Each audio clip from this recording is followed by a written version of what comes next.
मेरे प्यारे दोस्त, आपके साथ धोखा हुआ है। और धोखा क्या कि ये सरकार निकम्मी है। और जितने भी सरकार के लोग इस वीडियो को देख रहे हैं, मैं साफ साफ और सीधे शब्दों में कहना चाहता हूं कि तुम्हारी सरकार निकम्मी है। आप सबको पता है कि युवाओं के साथ कितना बुरा किया जा रहा है। वो अपनी मन की भड़ास कहां निकाले, उन सबकी मन की भड़ास मैं निकालूंगा। आज हम दिखाएंगे तुम्हें तुम्हारी औकात। इस समय भारत में 10 करोड़ से ज्यादा लोग किसी ना किसी तरीके की बेरोजगारी से जूझ रहे हैं। 2 करोड़ से ज्यादा लोगों की नौकरियां केवल और केवल इस कोरोना के टाइम में गई। 50 लाख से ज्यादा लोगों की नौकरियां केवल और केवल इस जुलाई के महीने में गई। अगर मैं कहूं कि चुनाव का नामांकन आज किया जाए, 2 साल बाद चुनाव कराया जाए, 1 साल बाद चुनाव का रिजल्ट आए और चुनाव में गड़बड़ी के कारण 3 साल कोर्ट में मुकदमा चलता रहे और उसके बाद कोर्ट उस चुनाव को निरस्त कर दे, तो सरकार में बैठे लोगों को और नेताओं को कैसा लगेगा? आज अगर हम ये सोच रहे हैं कि जो एनटीपीसी आरआरबी के एग्जाम में 2.5 करोड़ बच्चों से फॉर्म भरवा के 500 रुपए फीस वसूल के बोलते हैं कि 400 रुपए बाद में वापस करेंगे, कितना बढ़िया धंधा चल रहा है। कमाल का तरीका है साहब का रेवेन्यू वसूलने का, और सरकार का इस पे कोई ध्यान नहीं है। आज 1.5 से 2 साल होने वाले हैं एनटीपीसी और आरआरबी में। एक बार ये कहते हैं हमें कोई एजेंसी नहीं मिल रही एग्जाम कराने के लिए। फिर आपने जब फॉर्म हमसे भराए थे, जब हमसे फीस वसूली थी, तो क्या सोच के वसूली थी? लेकिन हमारे देश की मीडिया इन सबको दिखाने का उसके पास कोई टाइम नहीं है। वो बस एक मुद्दा पकड़ लेंगे, उनको भी पता है सबको मजा आ रहा है, यही दिखाओ, चिल्ला रहे हैं बुरी तरीके से। एक एंकर आप मुझे बता दो कि तमीज का है। अंजना ओम कश्यप, श्वेता सिंह और ये फलाने भाई साहब, रिपब्लिक टीवी वाले भाई साहब, क्या नाम है इनका, गोस्वामी जी, ये तो बुद्धि भ्रष्ट इनकी हो गई है। मैं सच बता रहा हूं, ये जितने बुरे कर्म कर रहे हैं, जितने लोगों की बद्दुआएं ले रहे हैं, आज से आप सबसे मैं गुजारिश करता हूं, आप सबके मां बापों से गुजारिश करता हूं कि इस मीडिया को बायकॉट कर दो। आप सोचोगे कि क्यों? मैं आपको बता दूं, इसकी क्रेडिबिलिटी खत्म हो चुकी है। एक जमाना हुआ करता था जब मीडिया अगर कोई बात कहती थी तो सरकार की जवाबदेही बनती थी। आज मीडिया चिल्लाती रहे, मीडिया को कोई मतलब नहीं है, सरकार को कोई मतलब नहीं है। सरकार जरूरी नहीं समझती कि वो मीडिया बात का जवाब दे, क्योंकि मीडिया बाइस हो चुकी है। मीडिया को न्यूट्रल होना चाहिए। आज देश के अंदर कोई पॉलिसी आती है तो मीडिया जनता से जाके सवाल पूछती है, जबकि उसको सरकार से पूछना चाहिए कि आप ये पॉलिसी लेके आए हो, इसको कैसे एग्जीक्यूट करोगे, कैसे लोगों तक फायदा पहुंचाओगे। वो जनता से सवाल कर रहे हैं उल्टा। ये कोई न्यूज है क्या यार? इसके बगैर मेरे को क्या खाना हजम नहीं हो रहा है। लेकिन अगली बात आती है जी, देखो कितनी अच्छी है ये ANI है, जो माना जाता है भारतवर्ष का एक बेहतरीन न्यूज एजेंसी है। ठीक है, बेहतरीन, क्योंकि आप देखेंगे जी, नरेंद्र मोदी जी अगर गुफा में भी घुसे हुए हैं तो सिर्फ एकमात्र यही फोटोग्राफर वहां पर मिलता है कि वो वहां अनुलोम विलोम कर रहे हैं और वो भगवान भोलेनाथ का जाप कर रहे हैं, तो ये वाला न्यूज चैनल हमेशा वहां पहुंचता है। लेकिन ये उन बच्चों के घर कभी नहीं पहुंचता जो बच्चे पेपर के रिजल्ट ना आने की वजह से सुसाइड करते हैं। ये कभी वहां नहीं पहुंचता, ये कभी वहां आवाज ही नहीं उठाता। लेकिन ये फर्जी ये यहां पहुंचता है कि Maharashtra actor Rhea Chakraborty and her brother Showik Chakraborty arrive at DRDO guest house. ये कोई न्यूज है क्या यार? इसके बगैर मेरे को क्या खाना हजम नहीं हो रहा है। लेकिन ये कोई न्यूज है क्या यार? इसके बगैर मेरे को क्या खाना हजम नहीं हो रहा है। लेकिन इसके अंदर इतनी बड़ी बुरी स्थिति बनती जा रही है जिसकी वजह से हर छात्र, हर अभिभावक और हर एक अध्यापक की नींद उड़ी हुई है। बात छोटी नहीं है, बात बहुत गहरी है। अगर ध्यान से नहीं सुनते हैं तो बात आने वाले 5 साल 4 साल में कोई सुनने वाला नहीं है। साल थोड़ा बैक जाऊंगा, बात करता हूं 3 अक्टूबर 2014 की, जब पहली बार नरेंद्र मोदी जी, हमारे सम्मानित PM, पहली बार मन की बात को लेकर हम सभी के सामने आए। तो उम्मीद करता हूं, कसम खा रहा हूं मैं, मुझको नहीं पूरे देश के करोड़ों युवाओं को, करोड़ों शक्तियों को एक एहसास हुआ कि आज एक बहुत ही ताकतवर PM हमारे सामने आ रहा है। वो हमारे दिल की बात करेगा, हमारे मन की बात सुनेगा, अपने मन की बात कहेगा, मन की बात पूछेगा। मैं आपको डेट बता रहा हूं, 3 अक्टूबर 2014 को पहली बार जब आकाशवाणी ने प्रचार किया और उनको लाइव किया मन की बात के साथ, तो नरेंद्र मोदी जी, और सबसे बड़ी बात है कि उस दिन विजयदशमी हो रही थी, दशहरा का पर्व हो रहा था। पूरे देश में एक हंगामा सा हो गया कि पहला PM आया है जो खुद युवाओं से जुड़ने की बात करता है, मन की बात कहता है। हम भी खुश हुए थे, दिल से खुश हुए थे, और ये कसम खाई थी कि मोदी जैसे व्यक्तित्व को 5 साल नहीं, अगले 50 साल तक अगर देश का PM बनाना पड़े तो हम लोग बनाएंगे। कस्में खाई थी, कस्में खिलवाई थी। लेकिन 3 अक्टूबर 2014 का वो प्रधानमंत्री जो इतना ऊर्जावान हुआ करता था, युवाओं के मन की बात करना चाह रहा था, आज मुझे बहुत दुख हुआ 30 अगस्त 2020 को इतवार के दिन आज वही प्रधानमंत्री जब मन की बात करने आता है तो वो आपकी बात नहीं करता है, युवाओं की बात नहीं करता है, वो बात करता है डॉग्स, कुत्तों की, वो बात करता है चिंगारी एप्स की, वो बात करता है खिलौनों की। आप लोग खिलौने बनाओगे? और खिलौनों की बात क्यों करता है वो? क्योंकि 2019 में अंबानी परिवार ने, रिलायंस समूह ने और मुकेश अंबानी ने ब्रिटिश की 259 साल पुरानी बहुत ही प्रतिष्ठित खिलौनों की कंपनी हैमलीज को खरीद लिया है। और आज अब वो अपना सारा पैसा लगाकर उन्होंने देश के तमाम बड़े शहरों में, नोएडा में, बनारस में, गुजरात में, बहुत जगह, ठीक है, तमिलनाडु में वो हैमलीज के बड़े बड़े स्टोर खोल रहे हैं। 259 साल पुरानी ब्रिटिश कंपनी हैमलीज खिलौनों की बहुत ही प्रतिष्ठित जो है अपना स्टोर है, वो उसको अंबानी ने खरीदा है। उस 2019 के बाद आज वो प्रधानमंत्री उनकी तारीफ करता हुआ देश के युवाओं से यह कहता है कि आप खिलौने बनाना सीखें, आप खिलौनों के प्रति प्यार लाइए। अरे क्या कभी नरेंद्र मोदी जी ने यह बात की कि हम आपके युवाओं की बात करते हैं, युवा मन की बात करते हैं? हमें किसी प्रधानमंत्री से, किसी पार्टी से न नफरत है न प्यार है। जो पार्टी हमारे लिए काम करेगी, युवाओं को रोजगार देगी, हमारी बात करेगी, हम उसकी बात करेंगे। प्रधानमंत्री कोई बने, प्रधानमंत्री आकाश से आए, जमीन से आए, तमिलनाडु से आए, गुजरात से आए, उत्तर प्रदेश से आए, बिहार से आए, लेकिन वो हमारे युवाओं की बात करे।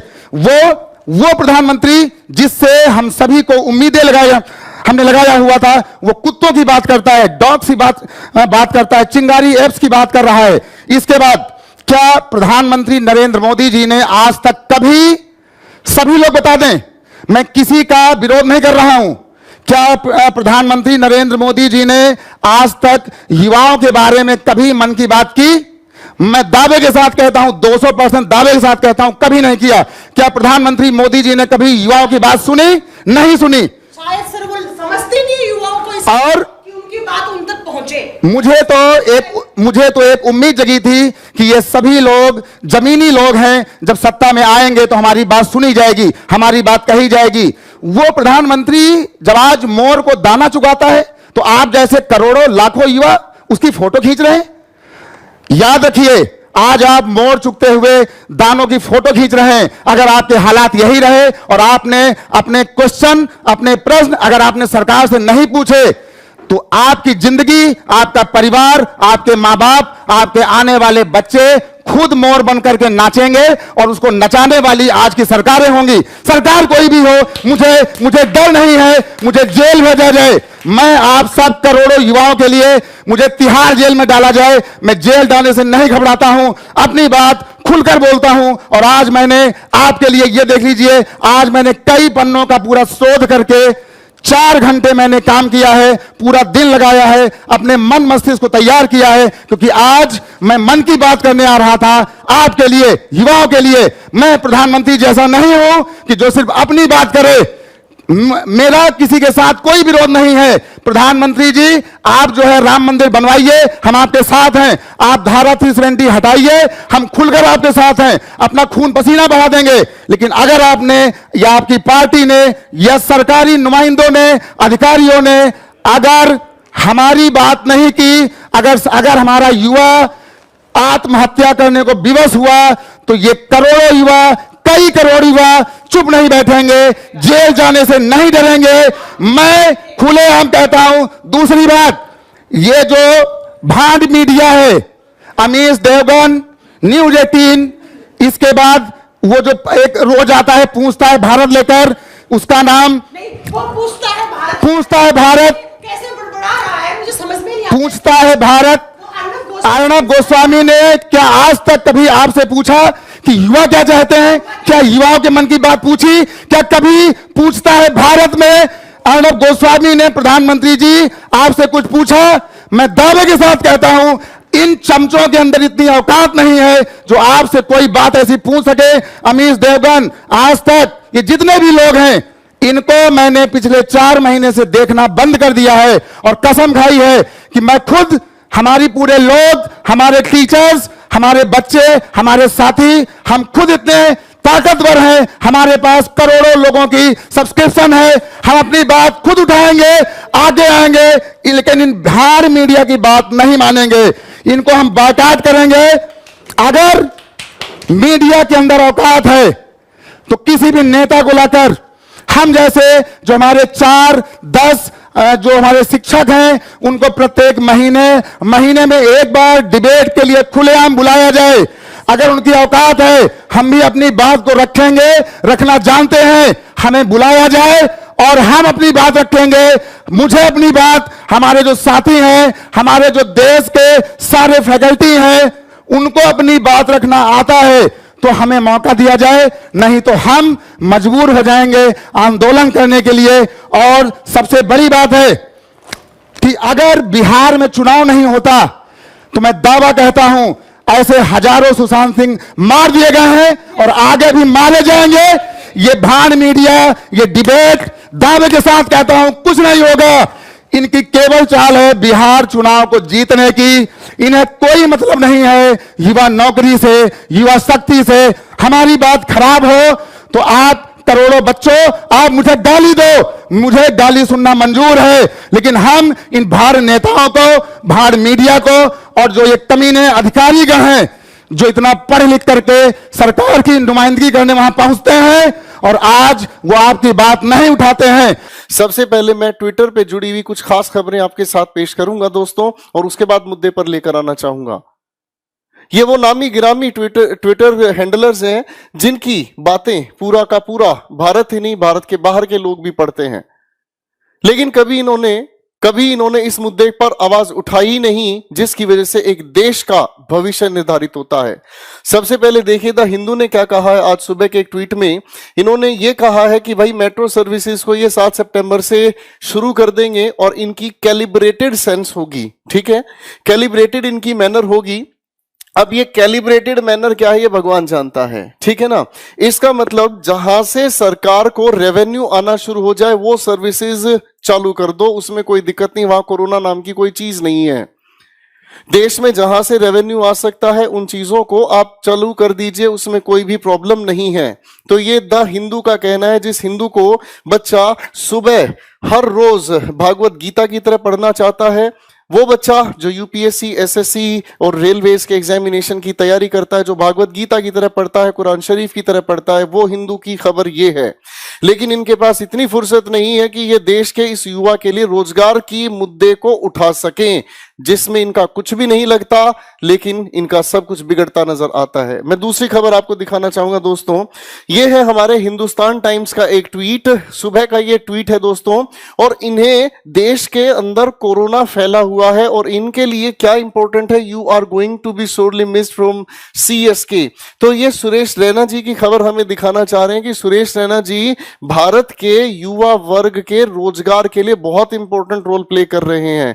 मुझे शर्म आती है इस मीडिया के बिके हुए चेहरे को आपके सामने लाते हुए, और फिर मैं मुद्दे की बात करूंगा दोस्तों। ये देखिए, जिस जैसा न्यूज चैनल मैंने आज तक नहीं देखा, इसके नाम को पढ़कर देखकर मुझे बड़ी शर्म आती है। देखिए सर, उत्तर प्रदेश में बढ़ रही हैं आपराधिक वारदातें। अरे भाई साहब, अगर ये ट्वीट ना करें तो हमें पता ही नहीं चलता कि किसी स्टेट में वारदातें बढ़ रही हैं या वारदातें घट रही हैं। अगर ये ऐसा ना दिखाए तो हमें महसूस ही नहीं होता कि देश के अंदर वारदातें बढ़ रही हैं या वारदातें घट रही हैं। I can't believe this. खैर, एक और देखिए भाई साहब, ये है हमारे एनडीटीवी। ये लिखते हैं, Andhra man beaten head shaved over alleged theft at film makers home. एक फिल्म मेकर के घर कोई इंसान घुसा जिसको पीटा गया और उसके बाल गंजे कर दिए गए। तो भाई साहब, ये खबर इनके लिए इतनी ज्यादा इंपॉर्टेंट है, ऐसा लगता है कि इसकी वजह से करोड़ों जो बेरोजगार लोग बैठे हैं उनके घर में 2 वक्त की रोटी का इंतजाम हो जाएगा। ये एनडीटीवी की मुहिम है। एक और दिखाता हूं मेरे दोस्तों आप लोगों को। ये तो आजकल हर दिल पे छाई हुई है खबर। मुझे ऐसा लगता है लोगों को अगर कोई बीमारी है ना, बीमारी की दवाई बाद में लेते हैं। ऐसा लगता है कि इस रिया चक्रवर्ती को सलाखियों के पीछे पहुंचाने से उनके जीवन में अत्यंत सुकून प्राप्त होगा। देखिए जनाब क्या लिखते हैं, सुशांत केस के लिए DRDO गेस्ट हाउस में रिया और भाई शोवक CBI कर रही है पूछताछ। अरे एक बात बताओ बदतमीज इंसानों, तुम लोगों को यह खबर छापने के लिए, ट्विटर हैंडल के लिए, मतलब ऐसी खबरें बताएं आपके लिए ज्यादा इंपॉर्टेंट है कि ये भी बताना कि सीबीआई ने इनको उस पर्टिकुलर जगह पर इनसे पूछताछ कर रही। अरे भाई हमें करना क्या ये तो बताओ, क्या इससे मुझे रोटी मिलेगी? खैर कोई बात नहीं, अभी और भी दिखाता हूं दोस्तों, फिर मैं भड़कने की वजह भी आपको बताऊंगा। ये आपका प्यारा है जी हिंदुस्तान टाइम्स, और ये कहता है 4 फीट लंबा सांप इन्हें मिला साकेत मेट्रो स्टेशन में, ठीक है जी, और ये जनाब इस सांप को पकड़े हुए भी हैं। अबे नालायकों, सांप यहां नहीं है, सांप हमें दिखाई दे रहा है कि सांप एक्चुअल में कौन है, ठीक है ना जी, हमें इन्हें पकड़ना होगा, ठीक है। हम लोगों की वजह से ही, हम इस युवा वर्ग की वजह से ही ये लोग हमसे खेल रहे हैं। क्यों? क्योंकि हम लोगों को इनकी ये खबरें बड़ी अच्छी लगती हैं। मैं अपना फेसबुक चलाता हूं, उस फेसबुक के ऊपर यही स्पॉन्सर्ड मुझे बहुत सारी वीडियोस देखने को मिलती हैं, ऐसी न्यूज देखने को मिलती हैं, पर कहीं पर भी सरकार से ये सवाल पूछने वाला कोई नहीं है कि हमें रोजगार के लिए जो हमने रेलवेज के एग्जामिनेशन फिल किए, एसएससी के एग्जामिनेशन फिल किए, एग्जामिनेशन कंडक्ट हुए, उनका रिजल्ट कहां है, पर कोई पूछना। एक और देखो ना, अभी तो तुम्हें मैं ऐसे ऐसे चुटकुले सुनाऊंगा, आज भाई साहब रातों की नींद उड़ जाएगी। उनकी जो आने वाले टाइम में इलेक्शन में फिर से जीतने की उम्मीद करे बैठे हैं, माई फुट। देखो भाई साहब, ये भाई साहब कंगना रनौत है, जिनका बहुत अच्छा अपना बॉलीवुड में नाम कमा लिया इन्होंने, और वो भी किस लिए? ये हर किसी के बारे में बुरा बोल सकती हैं, ये हर किसी की वास्तविकता लोगों के सामने ला सकती हैं, लेकिन इन्हें रोजगार दिखाई नहीं देता, इन्हें ये दिखाई नहीं देता कि हर घर में एक युवा वर्ग, एक बहन बेटी तैयारी कर रही है, एक भाई बहन तैयारी कर रहे हैं, उन्हें नौकरी की जरूरत है। देखिए इनका कितना अच्छा मुद्दा है। ये कहती हैं जब किसी एक्टर को विज्ञापन के लिए साइन किया जाता है तो उससे पहले एक्टर्स का ड्रग टेस्ट होना चाहिए। अरे आप एक बात ध्यान से सोच कर देखें मैडम, क्या ये सेंसिबल बात है? और इनसे पूछने से पहले मैं इसको देखूंगा जिस जैसा घटिया चैनल आज तक मैंने नहीं देखा। ये क्या कहना चाहते हैं सोचकर तो देखिए। ये हैं इनके ट्विटर हैंडलर्स जो हमें ऐसी बदतमीज चीजें दिखाना, वाहियात चीजें दिखाना चाहते हैं जिनकी कोई सेंस नहीं है। जब बात आती है देश के रोजगार पर तो बात उठती है मन की बात, वहां पर भी लेके चलूंगा, थोड़ा सा देखते रहिए, ठीक है जी। एक अगली बात आती है जी, देखो कितनी अच्छी है। ये ANI है, जो माना जाता है भारतवर्ष का एक बेहतरीन न्यूज एजेंसी है, ठीक है, बेहतरीन। क्योंकि आप देखेंगे जी नरेंद्र मोदी जी अगर गुफा में भी घुसे हुए हैं तो सिर्फ एकमात्र यही फोटोग्राफर वहां पर मिलता है कि वो वहां अनुलोम विलोम कर रहे हैं और वो भगवान भोलेनाथ का जाप कर रहे हैं, तो ये वाला न्यूज चैनल हमेशा वहां पहुंचता है। लेकिन ये उन बच्चों के घर कभी नहीं पहुंचता जो बच्चे पेपर के रिजल्ट ना आने की वजह से सुसाइड करते हैं। ये कभी वहां नहीं पहुंचता, ये कभी वहां आवाज ही नहीं उठाता। लेकिन ये फर्जी ये यहां पहुंचता है कि Maharashtra actor Rhea Chakraborty and her brother Showik Chakraborty arrive at DRDO guest house. ये कोई न्यूज है क्या यार? इसके बगैर मेरे को क्या खाना हजम नहीं हो रहा है? लेकिन with photographs, what a coincidence. कैसा लगा इनका मजाक? अभी और दिखाता हूं दोस्तों, आप लोगों का भी दिमाग खराब होना शुरू हो जाएगा कि हम किस मीडिया पर ट्रस्ट करे बैठे हैं और किस मीडिया से हम ज्ञान की बात करना चाहते हैं। ये सुबह के ट्वीट्स हैं हमारे बीजेपी और नरेंद्र मोदी जी का, एंड हियर इट कम्स।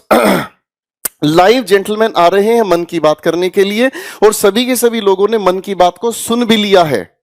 सभी के सभी लोगों ने मन की बात को सुन लिया, जिसके अंदर उन मुद्दे उठाए गए हैं किस चीज के? खिलौने भारत में बनाए जाएंगे। अरे तुम लोगों ने यहां युवा वर्ग को खिलौना बना डाला है भाई, तुम इसको तो रोजगार दे लो यार। कौन खरीदेगा खिलौनों को? मैं मुद्दे पर आ रहा हूं, पहले आप ध्यान से देखो हमारी मीडिया किस हद तक गिर चुकी है और इस मीडिया ने क्या धज्जियां उड़ाई हैं इस युवा वर्ग की डिमांड्स की। आगे फिर से हमारे मोदी साहब कहते हैं, मुझे बहुत अच्छी फोटोग्राफ लगती है, इन्होंने अपने मुंह के ऊपर ये जो दुपट्टा सा लगा रखा है ना जी, मुझे बहुत अच्छा लगता है, क्योंकि इसके पीछे 2 अर्थ समझ में आते हैं कि एक, कुछ भी पूछोगे मेरे पास कोई जवाब नहीं है, ठीक है ना, और पूछोगे तो मेरे पास एक ही जवाब है, भाई कोरोना संकट आया, अपने घर चुपचाप बैठे रहो, भूखे मरो, रोजगार की उम्मीद मत करो। अब इन्होंने ये चीज भी हमारे सामने कह दी, चलो जी आपकी मन की बात भी मैं देखूंगा थोड़ी देर बाद। अब एक और देखो सरकार, इसे देखकर तो मेरे दिल के अंदर घंटियां बज रही हैं, ठीक है ना।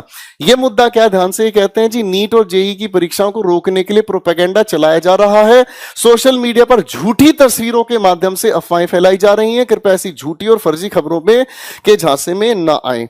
देवी जी जो भी ये है, आई डोंट केयर, ये न्यूज इंडिया चैनल से हैं, मुझे इससे फर्क नहीं पड़ता ये क्या कहना चाह रही है। मुझे एक बात बताओ सर, आप नीट और जेईई के एग्जामिनेशन के लिए तो इतने इंपैरेटिव है कि वो एग्जामिनेशन होकर रहेगा, बच्चे यहां डिमांड कर रहे हैं, स्टेट लेवल के हमारे सीएम और वाइस सीएम ये तक आवाज लगा रहे हैं कि नहीं होने चाहिए एग्जामिनेशन। एक तरफ आप क्या कर रहे हैं सर, मेट्रो को खोल रहे हैं, हाँ या ना।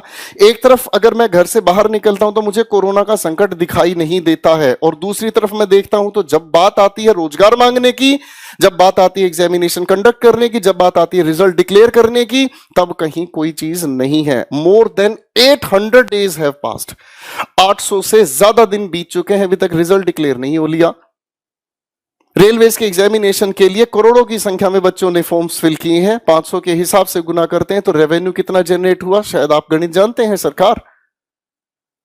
अब आपके दिमाग में दूसरा सवाल ये उठेगा, भैया तेरे को क्या दर्द है, तू तो टीचर है, शांत बैठना। जिनको दर्द होना चाहिए वो तो आराम से वेब सीरीज देख रहे हैं ना, वो आराम से पबजी खेल रहे हैं ना, तेरे को क्या दर्द है? दर्द है भाई, दर्द है भाई।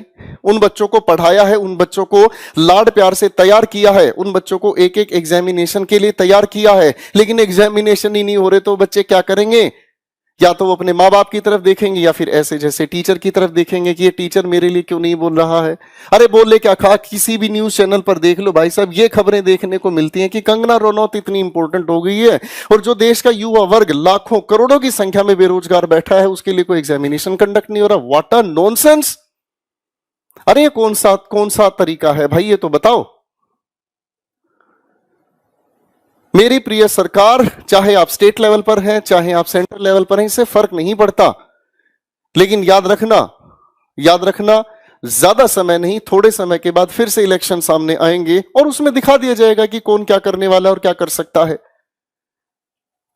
मेरी इस मीडिया से ये अपील है, मेरे इस छात्र वर्ग से ये अपील है, मेरे इस पेरेंट्स वर्ग से ये अपील है, मैं इन सभी के सभी टीचर समुदाय से एक छोटी सी रिक्वेस्ट कर रहा हूं, अगर किसी का किसी से मन मुटाव हो या किसी की किसी बात से आपस में नहीं बनती हो, डजंट मैटर, लेकिन अपने इस युवा वर्ग के लिए एक साथ एकजुट खड़े हो।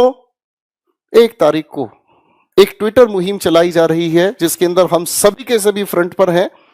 हम अपने बच्चों के लिए जी जान लड़ा देंगे, जल्दी से जल्दी रिजल्ट दिए एसएससी, वरना एक दूसरा रास्ता हमें समझ आता है, एक दूसरा रास्ता हमें समझ आता है और वो रास्ता बहुत खूबसूरत हो सकता है कि जब से एग्जामिनेशन के रिजल्ट्स नहीं आ रहे हैं या जब से एग्जामिनेशन कंडक्ट नहीं किए जा रहे हैं तब से इन सभी के सभी चयन बोर्ड की तनख्वाह को रोक दिया जाए। और मैं तो ये कहता हूं सर, जब ये काम ही नहीं करना चाहते, जब इनको काम करने के निर्देश ही नहीं, तो इनको घर बैठा दिया जाए। थोड़े दिन बेरोजगार रहकर दर्द तो देखो कैसा महसूस होता है। ये करोड़ों की संख्या में जो ये लोग यहां बेरोजगार बैठे हैं, जिस बच्चे ने अपने घर पर ग्रेजुएशन करके घर पर बैठ लिया है, उस माँ बाप को नहीं पता कि पेपर हो ही नहीं रहे। वो तो ये कहता है कब लगेगा तू नौकरी, कब खून खोलेगा तेरा, उसे पता ही नहीं चलता है। सरकार आपके लिए तो मजाक हो सकता है, और आपके ये पाले हुए ये जितने भी नमूने हैं सर, इनको देखकर हमें तो आज बड़ी शर्म आई। मैं सुबह से ट्विटर पर देख रहा हूं, शर्म आ रही है लगातार ये देखकर कि इस युवा वर्ग के लिए कहीं किसी भी मीडिया चैनल पर कहीं कोई आवाज नहीं है। और देखते हैं तो फिर वो रसोड़े में कौन था। व्हाट अ नॉनसेंस, तुम किस चीज की बात कर रहे हो यार, रसोड़े में कौन था। एक टीवी सीरियल के किसी एक पर्टिकुलर क्लिप को उठाकर आपने उसका ऐसा मजाक उड़ा दिया कि लोग उसे देखकर खिलखिला रहे हैं, लेकिन हकीकत में जैसे ही वो टीवी, जैसे ही वो यूट्यूब, जैसे ही वो मोबाइल बंद होता है, पेट की भूख इंसान के सीने को फाड़कर हकीकत से मिला देती है। जब तक 2 रुपए का रोजगार मेरे पास नहीं है तब तक मेरा जीवन चल ही नहीं सकता। मैं आप सभी से एक छोटा सा अनुरोध करूंगा कि भैया 1 तारीख को 11 बजे हम ट्विटर पर मुहिम चला रहे हैं, या तो इस सरकार को जगा देंगे, नहीं तो सरकार को पूरी तरह से बेहोश कर देंगे। जितने भी यूट्यूब पर चैनल्स हैं, आज तक इन एनडीटीवी, जितने भी ये फर्जीवाड़ा चला रहे हैं ना सर, जो ये फर्जी हमारे सामने न्यूज दिखाने, मुझे का मतलब इस युवा वर्ग को किसी भी न्यूज से कोई लेना देना नहीं है। मुझे इनसे कोई लेना देना नहीं है आईपीएल में क्या हो रहा है क्या नहीं हो रहा है। मेरी रोटी नहीं चलती भाई इनसे, मेरी रोटी चलती है मेरे रोजगार से। तो इन सभी को दबा के डिसलाइक करो सर, सबको दबा के डिसलाइक करो, सभी के यूट्यूब चैनल्स पर जाओ, सभी को दबा के डिसलाइक करो। और जितने भी ये जो भी फर्जीवाड़े चल रहे हैं ना मेरे भाइयों, इन सभी के जाकर नीचे ट्विटर पर और लिखो वही कि speak for railways and SSC exams, कि हमारे लिए आवाज उठाओ, हमें इन फर्जी अखबारों की, इन फर्जी न्यूज से कोई लेना देना नहीं है। वरना फिर दूसरा रास्ता हमारे पास बहुत अच्छा है कि हर एक चयन बोर्ड की तनख्वाह को रोक दिया जाए और छटनी कर दी जाए। इनमें से जितना जल्दी हो इनमें रिट्रेंचमेंट किया जाए, इनमें से छटनी की जाए कि जो काम नहीं करना चाहते उन्हें तुरंत घर पर भेज दिया जाए और उनके लिए नए ऐसे काबिल अफसरों को बैठाया जाए जो एक निर्धारित समय पर एग्जामिनेशन ले सकें। देखिए जनाब, हम जानते हैं कोरोना संकट कहां तक है और कहां तक नहीं है। घर से बाहर हम भी निकलते हैं, हमें भी घर से बाहर निकलकर अपने 2 काम करने होते हैं। तो सर, ये जब आप यहां लिख रहे हैं ना कि कैलिब्रेटेड सेंस में आपकी मेट्रो चलेगी, तो हमें यह चीज बहुत अच्छे से समझ आती है कि आप अपना रेवेन्यू जनरेट करने के लिए तो सारी चीज सुविधाएं खोलते जा रहे हैं, लेकिन जहां रोजगार देने की बात आती है वहां ये बातें फर्जी लगती हैं। सर, दिल में दर्द होता है। हमारा बच्चा, हर एक स्टेट में आप जाकर देखो, कहीं बाढ़ आई हुई है, कहीं परिस्थितियां खराब हुई हुई है। सर, हम क्या करें? क्या स्टेट लेवल की बाढ़ आना स्वाभाविक है? हर साल बाढ़ आती है। आप तो एक ही स्टेटमेंट देते हैं, पिछले साल भी बाढ़ आई थी, उससे पिछले साल भी बाढ़ आई थी। तो एक काम क्यों ना किया जाए कि अगर बाढ़ वहां पर आती है तो वहां के चीफ मिनिस्टर को पकड़कर गला एक बार पूछ तो लिया जाए कि भाई तूने किया क्या। ठीक इसी तरीके से एसएससी के चेयरमैन से पूछ तो लिया जाए कि तुमने किया क्या। अभी तक तो एसएससी का रिजल्ट डिक्लेयर नहीं कर पाए। यहां बच्चे बैठे बैठे बेरोजगार होते जा रहे हैं, बैठे बैठे उम्र निकलती जा रही है, वो किसी और फॉर्म को फिल ही नहीं कर पाते। ये वही बात हो रही है कि तुम्हें मिलेगा लेकिन अभी नहीं, कुछ समय इंतजार करो, तब तक वो भूखा मरे। देश के युवाओं से एक हाथ जोड़कर अनुरोध है, सभी शिक्षक वर्ग से हाथ जोड़कर अनुरोध है, कृपया इस ट्विटर की मुहिम में जुड़े। अगर हम ये सोच रहे हैं कि हमारा ये मुद्दा मीडिया में जाएगा और भला हो जाएगा, तो ये बात दिमाग से निकाल दीजिए। मीडिया के सारे चैनल भी मिलके एक बार बोल देना 2-2 मिनट, तो भी कुछ नहीं होने वाला, क्योंकि सरकार के कान पे मीडिया की बातों की अब जू नहीं रेंगती। सरकार और मीडिया एक हो चुकी है, वो न्यूट्रल थोड़ी है जो सरकार से जाके सवाल करेगी। पहले अगर मीडिया में कोई बात उठ गई तो उसको बहुत बड़ा समझा जाता था, अच्छा मीडिया में आ गई अब तो सरकार को एक्शन लेना पड़ेगा। तमाम बातें मीडिया में आ रही हैं, सरकार को कोई मतलब नहीं है। आप सोच रहे हो कि सुशांत सिंह वाले केस में तो सरकार ने मीडिया को सीरियस लिया, क्योंकि सरकार को बिहार में चुनाव देख रहे थे, सरकार को बिहार में वोट चाहिए था, तो उन्होंने कहा ठीक है ये मामला जल्दी से जल्दी सिलटे। अब मीडिया भी पूरी इसी तरीके से लगी हुई है। बट 2.5 करोड़ लोग आरआरबी, एनटीपीसी, 40-50 लोग सीजीएल, ये सब कितना सफर कर रहे हैं। 3-3 साल से बिना नौकरी के बैठे हैं। 2-3 तो मेरे सामने बैठे हैं अभी, मैं आपको बता दूं, जो सिर्फ रिजल्ट का वेट कर रहे हैं। प्री क्वालिफाई कर दिया, रिजल्ट नहीं आता, 850 दिन हो गए सिंस नोटिफिकेशन। इसको छोड़ दो, ये तो 2018 का एग्जाम है, क्या 2017 में सबकी ज्वाइनिंग आ गई? 17 का एग्जाम 2021 आने को है। 4 साल में आप एक नौकरी की ज्वाइनिंग नहीं दे पा रहे। आप पूरे देश का चुनाव 1 महीने में खत्म करा देते हैं। ये हमारा देश के प्रति, देश के युवा के प्रति रुझान है सरकार का। इतना मन दुखी हो चुका है और अब होने वाला कुछ है नहीं। अब या तो कुछ एक बड़ा आंदोलन हो। मीडिया से तो आप उम्मीद छोड़ दीजिए, ये भी छोड़ दीजिए कि मीडिया अगर 2-4 बातें बोल भी देगी तो कुछ होगा नहीं। मीडिया के साथ तो हमें यह करना है, बॉयकॉट मीडिया। आज से हम कोई न्यूज चैनल नहीं देखेंगे, आज से हम कोई भी न्यूज की वीडियो नहीं देखेंगे। आज से हम इन सब की वीडियो आ भी जाती है सामने तो उसे डिसलाइक करेंगे, अपने माँ बाप को बोलेंगे कि न्यूज चैनल बिल्कुल ना खरीदे, टीवी देखे बट कोई न्यूज ना देखे। हम बताएंगे इनको, इनकी जो टीआरपी है ना वो हम ही ने बढ़ा दी। हमें ही मजा आता है उन बातों में, और उन बातों के मजे के चक्कर में हमारा सबका भविष्य खराब हो गया। मीडिया को लगने लगा अच्छा ये चीज है। अब मैं अपने चैनल की बात करूं, मैं मसाले की वीडियो बनाऊं, रोज 1 लाख व्यू आएंगे, बट मेरा चैनल एजुकेशन का है, मुझे वो काम भी करना है। ठीक है, मैंने महीने में एक बार 1 वीडियो बना दिया, 2 वीडियो बना दिए, उसके अलावा तो मैं पढ़ाऊंगा ना। या मैं ये चिंता करूं नहीं मेरी इस वीडियो पे 30,000 व्यू आते हैं तो अब मैं ये वीडियो नहीं डाल रहा। यही सेम काम मीडिया को करना चाहिए था कि जो उनका काम है, व्यू आए या ना आए, उनको वही काम लगातार करते रहना चाहिए था, बट वो नहीं कर रहे। वो क्या करते हैं, अब जेईई और नीट की परीक्षा सरकार चाहती है, इसीलिए मीडिया लगा हुआ है कि नहीं करा के रहेंगे। लड़ रहा है मीडिया उसके लिए, क्योंकि सरकार चाहती है। तो मीडिया यहां पे वही कर रहा है जो सरकार चाहती है। तो सबसे पहले हमें सरकार से चाहवाना है कि वो हमारे एग्जाम भी टाइम पे ले।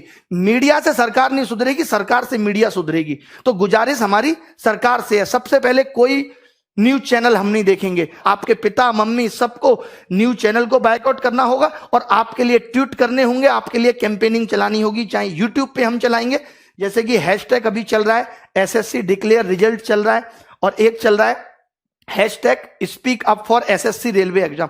सोचिए कितना गलत हो रहा है यार। अब तो हद हो गई कि आप फॉर्म भरवा लेते हो 2.5 करोड़ लोगों से, उनका पैसा आप खा गए। आपसे ज्यादा वाहियात और गंदा आदमी कौन होगा। अब थोड़े दिन बाद रेलवे बिक जाएगी, किसी को कोई मतलब नहीं है, सब बच्चों का पैसा डूब गया। अरे मेहनत की कमाई है, खून पसीना बहा के कमाया है एक एक रुपया। आप कमा के देखो, सरकार का एक आदमी कमा के देखे, फोकट की सैलरी मिल जाती है ना, जगह जगह से पसीना आ जाएगा, जगह जगह से। अभी तो आपको सैलरी भी मिल रही है साहब। मुझे तो ये समझ में नहीं आता, अगर ये समाज सेवा करते हैं नेता लोग तो इनको सैलरी किस बात की है, और जब ये सैलरी लेते हैं तो फिर इनको नौकर की तरह क्यों नहीं ट्रीट किया जाता? फिर ये राजा किस बात के हैं जब ये सैलरी ले रहे हैं देश से? तो बताइए आप। मोदी जी तमाम दिन से मन की बात कर रहे हैं, एक एक बात मैंने इनकी मन की सुनी है। भाई साहब, मन की बात में आज तक इन्होंने रोजगार पे बात की नहीं। अरे रोजगार को गोली मारो, जो रोजगार निकाल दे कम से कम उसे तो टाइम पे दो, या उसे भी टाइम पे नहीं दोगे, उसे भी आपने अपने रेवेन्यू का जरिया बना लिया। कौन टैक्स वसूलेगा आपके लिए? मोदी जी लगता है दूरगामी सिर्फ अपने लिए थे, देश के लिए नहीं है। अपने लिए तो उन्होंने सोच लिया था कि कैसे कैसे रास्ते पे चलूंगा कि प्रधानमंत्री बन जाऊंगा, बट वो ये नहीं सोच रहे कि इस देश का युवा जो आज जिन हालातों में, अगर यही हालत रहा तो ये देश नीचे चला जाएगा। ये आपकी देशभक्ति है, ये आपका देश प्रेम है। और ये जो मीडिया वाले चिल्लाते हैं ओम कश्यप फलाना ढिमका कि हम बहुत बड़े देशभक्त हैं, ये देशभक्त हैं, इनको नहीं दिखता कि क्या हो रहा है इस देश के अंदर? युवा कैसे बड़े, कितने न्यूज चैनल को मैं कॉल करके बोलता हूं कि इस चैनल पे डिबेट करा लो, अरे नहीं इस पे नहीं कराएंगे, हम दिखाएंगे तुम्हें तुम्हारी औकात, तब तुम्हें पता चलेगा। एक बात बताओ, अभी सीबीआई का केस रिया हुआ तो एक एक दिन की अपडेट आ रही है नहीं आ रही? सुबह क्या हुआ, शाम को क्या हुआ, अभी रिया कहां है? जब ये 2017 वाला केस सीजीएल का सीबीआई में गया था तब तुम मीडिया वाले मर गए थे, तब तुम नहीं दिखा सकते थे। आज ये 2 बंदे पकड़े गए, इन्होंने नकल कराई थी, तुमने एक बार भी दिखाया वो केस, और केस डंप हो गया। जब मीडिया उस केस को दिखाएगी नहीं तो केस तो डंप हो ही जाएगा। तब आप नहीं बोले बीच में। और शिक्षा में भी माफिया बैठे हैं, इनको भी कोई मतलब नहीं पड़ता। सबको लगता है अपना पैसा कमा के बैठे, अरे क्या बच्चों के बारे में सोचना? अरे हमने नहीं कमाया पैसा, क्यों नहीं सोचेंगे? तुम्हारे घर की दाल रोटी बढ़िया चल रही है तो चलाते रहो। कम से कम जिन बच्चों से आपने पैसा कमाया, जिन बच्चों की वजह से आप अरबपति बने बैठे हो, उनके बारे में तो सोचो, नहीं तो एक दिन खत्म हो जाओगे। मैं बड़े बड़े चैनल वालों से भी कहता हूं, सिर्फ यूट्यूब चैनल की बात कर रहा हूं मैं। आज सारे यूट्यूब चैनल को कसम है कि इन सब चीजों पर वीडियो बनाए, और ये बच्चों को भी कसम है कि वो इन वीडियो को वायरल करेंगे, चाहे वो किसी भी चैनल की वीडियो हो। एक वीडियो तो ट्रेंडिंग 1 जानी ही चाहिए। आज देखिए न्यू एजुकेशन पॉलिसी आई, सीईटी आया, एक न्यूज चैनल वाले ने तमीज से डिस्कशन नहीं किया, तमीज से सरकार का इंटरव्यू नहीं लिया जितेंद्र सिंह का, कि आप बताओ इसको कैसे लागू करोगे। यार आप तो सिर्फ अंधकार में रख रहे हो। आपको लगता है हल्ला हो रहा है, चलो सीईटी फेंक दो, हल्ला हो रहा है, चलो ये फेंक दो, हल्ला हो रहा है, राम मंदिर घोषित कर दिया। सीईटी पे आपने कोई सवाल सरकार से नहीं पूछा। अरे देश में अगर कुछ हो रहा है, कोई योजना आ रही है, कोई नई चीज आ रही है, तो ये मीडिया की जिम्मेदारी है कि वो सरकार से जवाब मांगे और पूछे। यही काम मीडिया का होता था और वैल्यू भी होती थी मीडिया की। आज कोई वैल्यू नहीं है। मैं जरूरी नहीं समझता कि हमें न्यूज चैनल पे अपना मुद्दा लेके आना है, क्योंकि इनकी औकात नहीं रही है, बिल्कुल ही जीरो कौड़ी के लोग हो चुके हैं। सीधा सीधी सी बात है। पहुंचा देना इन तक भी ये वीडियो ताकि सुधर जाए, नहीं तो बुढ़ापे में कोई पानी देने वाला पैदा नहीं होगा इनको, जो ये कर्म कर रहे हैं, जो लोगों की बद्दुआएं ये ले रहे हैं। जीना दुश्वार कर दिया यार आपने। मैं अपनी जगह रख के जब ये देखता हूं कि एक बच्चा जिसने 3 साल से तैयारी की और सिलेक्शन नहीं हो तो उस पर क्या बीतती है। जैसे बच्चों से कहते हो एफर्ट लगाओ, एफर्ट लगाओ, 3-3 साल बच्चा तैयारी करता है, 10-10 हजार 20-20 हजार रुपए यहां फीस भरता है। आपको पता है कैसे गुजारा करता है? एक इस आस में माँ बाप सोचते हैं चलो हमारे बच्चे की नौकरी लग जाएगी। आपको नहीं पता कि शिक्षा का इस तरफ बढ़ना चाहिए था? चलिए माँ बाप किसी का पढ़ा लिखा नहीं है, कम से कम बच्चा तो सिलेक्ट होकर घर की जिंदगी को बदले। आप वैकेंसी कम निकाल रहे हो, हमने ये भी एक्सेप्ट कर लिया, बट अब आप जो निकाल रहे हो उसको भी टाइम पे नहीं दे रहे। एक तो मैं कम लोगों को खाना खिलाऊंगा, जितनों को खिलाऊंगा उनको भी टाइम पे नहीं दूंगा जब तक भूखे ना मर जाए। ये कौन सी बात हुई? ये सब निकला था इन्होंने आरआरबी के एग्जाम में, बस सिर्फ और सिर्फ नोटिफिकेशन डालते रहे। 2.5 करोड़ बच्चों ने फॉर्म भरा, जैसा मैंने आज सर्च किया गूगल पे मुझे पता चला, और इन्होंने 500 रुपए फीस ली। बोले 400 वापस कर देंगे। अबे उधार ले रहे हो बच्चों से, शर्म नहीं आती तुम्हें? सरकार से मांगो ना कि 400 ले रहे हैं तुमसे वापस कर देंगे।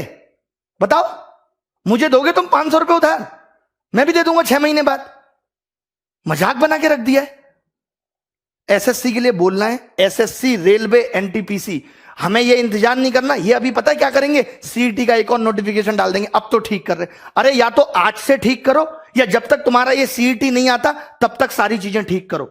मेरी सब यूट्यूबर्स से गुजारिश है, जितने भी लोग हैं जिनके चाहे 1 लाख सब्सक्राइबर हैं, 2 लाख, सब इन टॉपिक्स पे वीडियो बनाओ।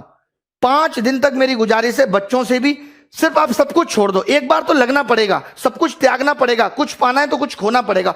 5 दिन तक हम सब लग जाते हैं और नानी याद दिला देंगे। इस बात का भरोसा मुझ पे रखिए कि क्या कुछ नहीं हिल सकता यार। अगर हम 2.5 करोड़ लोग फॉर्म भर रहे हैं, अगर ये 3 करोड़ लोग चाहे ना तो सल्तनत हिल सकती है। मोदी जी गलत नहीं बोल रहे, कुछ बिल्कुल सही बोल रहे हैं। आप एनालिसिस करा लो, आपके पास तो इतने बड़े बड़े एनालिस्ट भरे पड़े हैं, बहुत बड़े बड़े टॉप लेवल के शिक्षाविद हैं आपके पास, वो सब बता देंगे।